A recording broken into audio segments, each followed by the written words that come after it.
começou a ter na prática, Na né? prática, Na prática. era. Na prática. O que é totalmente diferente, né? É, porque uma coisa é você ouvir, a outra é você ver alguém fazendo e corrigindo a Sim. sua mão, a sua postura e mostrando o ponto certo, né?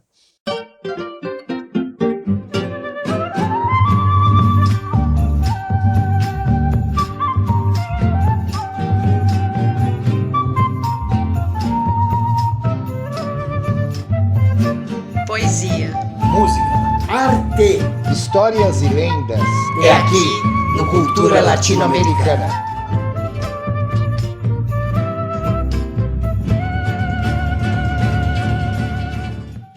Começou a ter na prática, Na né? prática, Na prática. era. Na prática. O que é totalmente diferente, né? É, porque uma coisa é você ouvir, a outra é você ver alguém fazendo e corrigindo a Sim. sua mão, a sua postura e mostrando o ponto certo, né? E a partir disso, aí me veio aquela loucura. Eu falei, eu preciso montar um grupo de música latina. E tinha vários grupos que tocavam ali na Barão de Itapetininga. Aquela região central ali. Até onde hoje ela é era o assim, MAP. né? Até hoje é assim lá, né? Ainda hoje. Barão de Itapetininga, 24 de maio. Sim. Né? E ali é onde hoje é o Sesc 24 de maio, ali era uma mesbla. Né? A garotada vai ficar boiando, porque ninguém vai saber o que é mesbla, o que é mapping. Eu ainda peguei, né? Eu ainda peguei. Aliás, o meu primeiro violão foi comprado no mapping. Né? E aí a mesbla ela tinha um saguão assim na calçada que parecia uma concha acústica. Então a gente se instalava ali e começava a tocar. Então eu estava querendo já montar um grupo. E tinha um grupo de chilenos aqui, no outro lado um grupo de bolivianos, do outro lado argentinos, e a gente ia. Isso na década de 80? Década de 80. Eu lembro até hoje que era 83, 84. 84. A gente começou a sair na rua para pescar músicos, para idealizar um projeto. E aí encontramos ali um grupo de bolivianos, e nesse dia tinha um cara tocando um charango dedilhado, um clássico, né? Bem clássico mesmo. Aí eu me aproximei, fiquei olhando. Aí eu perguntei para ele em espanhol, né? Se eu poderia tocar um pouco, né? Aí ele, claro, né? E falando espanhol. Aí eu comecei a brincar, tal. Aí ele puxou uma sanfona, aí começamos a tocar. E começamos a bater papo. Aí aquela velha pergunta clássica, né? De onde sos? De onde você é, né? Aí ele, sou brasileiro. Eu falei, eu também sou brasileiro, pô, então vou falar em português. Falar em português, pô. Vai ficar gastando. Ficar gastando o espanhol, não, né? Não. E aí começamos a conversar. Eu falei, então, eu tinha uma ideia de fazer um trabalho musical e tal. Aí ele falou, pô, eu também quero. Pô, a gente podia se reunir aí e tal. Eu falei, então eu, meu irmão tocava violão, eu charango, esse cidadão, que hoje é meu maior companheiro na música, que é o Ademar Farinha, né? Companheiro, amigo, irmão, né? Ademar Farinha. E aí eu falei, a gente podia marcar aí para tomar uma cerveja e estruturar um repertório. Foi onde começou a tomar forma. Aí nós fomos a uma penha do lado do cemitério da Doutora Arnaldo, que era uma penha boliviana chamada Amalta. Aí nesse dia eu lembro que estava tocando o grupo Raça Índia. Raça Índia. Minha mãe tinha um vinil desse grupo. E era compactozinho também, né? Exatamente. Ela tinha, eu lembro. Raça Índia era um grupo que era sob a direção do grande mestre José Ortiz, o famoso José Bolívia, que hoje está tocando do outro lado também, né? Partiu. E era uma grande referência dos instrumentos de vento, como a gente chama, que são sanfonas, quenas, né? E foi o mestre de muitos músicos. E estava o Raça Índia, e lá a gente estruturou um repertório. Como nós tínhamos acesso na época aos músicos da casa, nós fomos até o camarim, pegamos um violão, pegamos um charango, ficamos brincando em tonalidades. E no outro dia era um domingo. Minto. Nesse mesmo sábado, quando passou a madrugada, o Farinha veio para Diadema com a gente. Certo. O Ademar Farinha. Aí dormiu em casa. Aí no outro dia, domingo, nós pegamos todo aquele repertório e começamos a ensaiar. Era o dia 12 de outubro de 1984. Rapaz, tá marcado, hein?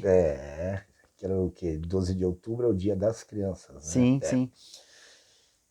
Aí dia 12 de outubro, aí ensaiamos à tarde, à noite, já depois de ensaio, vamos tomar alguma coisa? Vamos. Pega os instrumentos aí. Aí descemos no centro de Diadema, você vai mais ou menos saber. Silvio Donini ali. Sim. Tinha um barzinho chamado Chalé.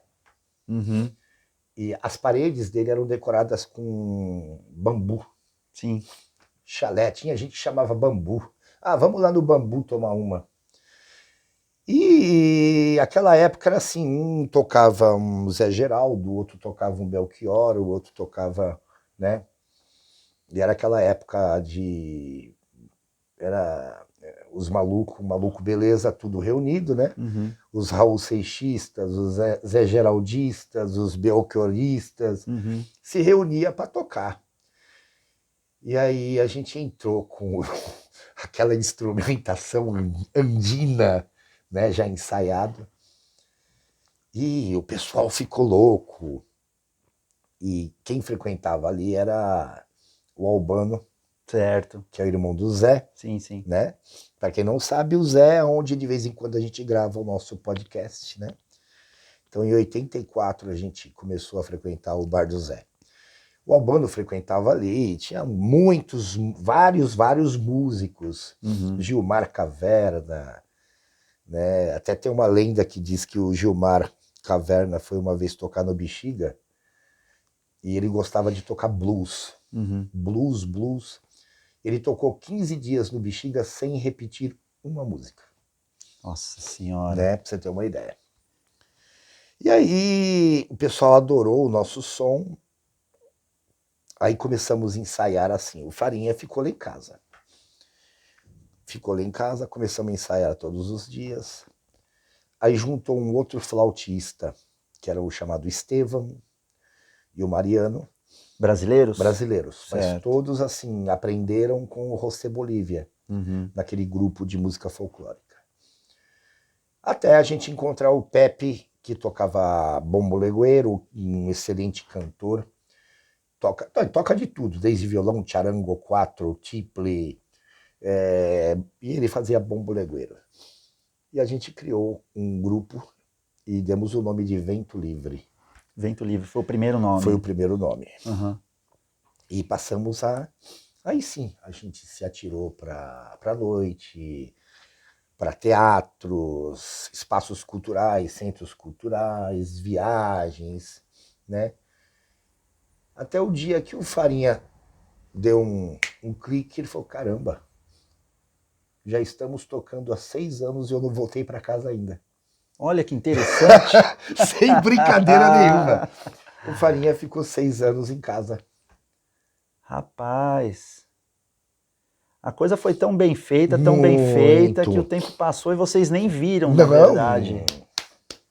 E mantiveram o nome. Mantivemos o nome e Grupo Vento Livre fez história, porque nós tocamos em eventos grandes, ao lado de Tarancon, Raízes de América, né? Aí a gente se encontrava nos camarins em grandes eventos, evento pela Nicarágua, Que naquela época também era um período de lutas, né? Sim, sim, um período bem conturbado, né? Lutas de classe, ditadura militar em vários pontos da América Latina, loucura total, e solidariedade à Nicarágua, solidariedade a Cuba, a Argentina também com a ditadura que veio desde 74, se eu não me engano. Enfim, aquela coisa que a gente... a música latina engajada na questão social e política, né, daquele momento nosso, né? Uhum. Então foi um momento muito bacana de luta. Aí a gente se encontrava nos camarins com Raízes de América, com o Grupo Andes, que era um grupo que o meu amigo Chico Pedro, que hoje é parceiro do Raízes de América, né? E a gente se encontrava e trocava informações, trocava ideias, né? Então o Vento Livre teve uma certa importância nesse meio... Nesse contexto todo, né? Da música latino-americana, né? Certo, certo. E me diz uma coisa, Jara, a questão hoje do Raízes de América, como que foi, como que começou essa questão, como que ficou o Vento Livre, né? O Vento Livre acabou.